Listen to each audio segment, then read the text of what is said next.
Hello, I'm Severin Suzuki speaking for ECHO, the Environmental Children's Organization. We're a group of 12 and 13-year-olds trying to make a difference. Vanessa Seti, Morgan Geisler, Michelle Quigg, and me. We've raised all the money to come here ourselves, to come 5,000 miles to tell you adults you must change your ways. Coming up here today, I have no hidden agenda. I am fighting for my future. Losing my future is not like losing an election or a few points on the stock market. I am here to speak for all generations to come.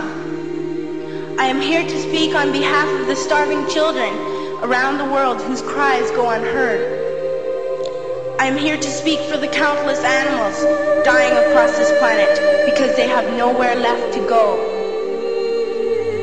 I am afraid to go out in the sun now because of the holes in our ozone. I am afraid to breathe the air because I don't know what chemicals are in it. I used to go fishing in Vancouver, my home, with my dad, until just a few years ago we found the fish full of cancers.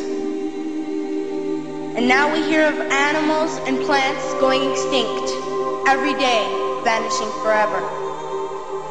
In my life, I have dreamt of seeing the great herds of wild animals, jungles and rainforests full of birds and butterflies. But now I wonder if they will even exist for my children to see. Did you have to worry of these things when you were my age? All this is happening before our eyes, and yet we act as if we have all the time we want and all the solutions. I'm only a child and I don't have all the solutions. But I want you to realize, neither do you.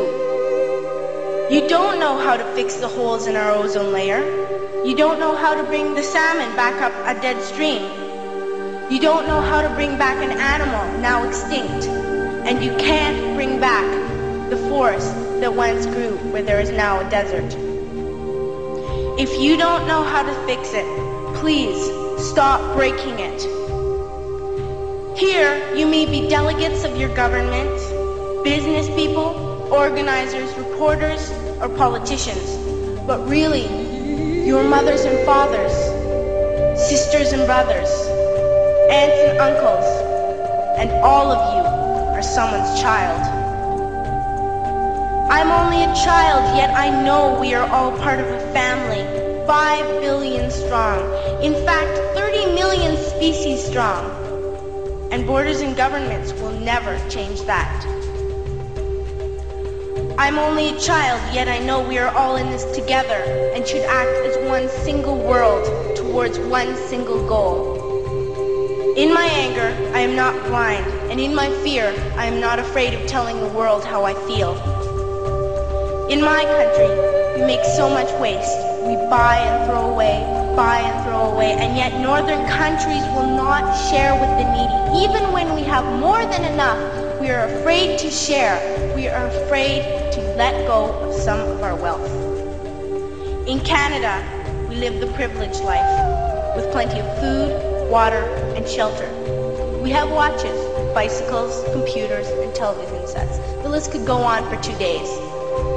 2 days ago, here in Brazil, we were shocked when we spent time with some children living on the streets. This is what one child told us. I wish I was rich. And if I were, I would give all the street children food, clothes, medicines, shelter, and love and affection. If a child on the streets who has nothing is willing to share, why are we who have everything still so greedy? I can't stop thinking that these are children my own age, that it makes a tremendous difference where you are born. That I could be one of those children living in the favelas of Rio. I could be a child starving in Somalia, or a victim of war in the Middle East, or a beggar in India. I am only a child, yet I know if all the money spent on war was spent on finding environmental answers, ending poverty, and finding treaties, what a wonderful place this earth would be. At school, even in kindergarten, you teach us how to behave in the world. You teach us not to fight with others, to work things out, to respect others, to clean up our mess, not to hurt other creatures, to share, not be greedy. Then why do you go out and do the things you tell us not to do? Do not forget why you are attending these conferences, who you're doing this for. We are your own children. You are deciding what kind of a world we are growing up in. Parents should be able to comfort their children by saying, everything's going to be all right. It's not the end of the world, and we're doing the best we can. But I don't think you can say that to us anymore. Are we even on your list of priorities? My dad always says, you are what you do, not what you say.